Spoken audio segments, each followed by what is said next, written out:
L'instant coup de cœur. Bonjour, je suis Laura, journaliste pour le site web de la Fondation 30 millions d'amis. Certains maîtres d'animaux se demandent peut-être si leurs compagnons pensent à eux, y compris en leur absence. Le podcast de 30 millions d'amis vous rassure, pour les chiens et chats, loin des yeux, près du cœur. Vous avez sans doute déjà vécu cette scène émouvante d'un chien qui hurle de joie en retrouvant son maître après une longue séparation. Mais pendant cette absence, les chiens et chats pensent-ils à nous ? La réponse est oui, d'après de nombreuses études menées en neuroimagerie et en éthologie. Dès les années 70, le scientifique Rusinov a démontré dans ses travaux que le meilleur ami de l'homme attend le retour de son maître en visualisant la scène et la fête qui s'ensuit. Caresses, jeux et mots doux.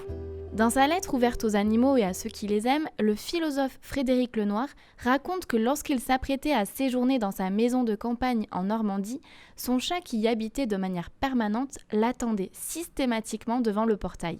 Ma voisine m'a dit que dès qu'elle voyait Pouchkine sortir et se poster devant le portail, elle s'attendait à voir ma voiture au loin, 10 à 15 minutes plus tard, alors que je ne la prévenais jamais de ma venue.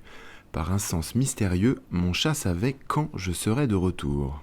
Ces expériences témoignent que non seulement les animaux pensent à nous en notre absence, puisqu'ils guettent notre retour, mais qu'en plus, ils possèdent des sens extraordinaires car ils pressentent notre arrivée. Pendant votre absence, vous pouvez même veiller à rassurer votre animal en lui laissant des photos de vous, des vêtements que vous avez portés ou encore des enregistrements de votre voix. En effet, grâce à des tests de neuroimagerie, le neuroscientifique américain Gregory Berns a prouvé que le cerveau des canidés réagissait très fort devant des photos montrant leur entourage. De la même manière, le scientifique a pu démontrer que les odeurs familières, à la différence d'odeurs inconnues, activent chez les chiens la zone dite de récompense du cerveau située dans le noyau codé. C'est également le cas lorsque les chiens entendent des voix ou des aboiements familiers. Couplée à la neuroimagerie, l'éthologie a également permis de démontrer que les chiens interagissent avec leur maître d'une manière similaire à celle d'un enfant avec ses parents, notamment lorsqu'ils sont craintifs ou stressés.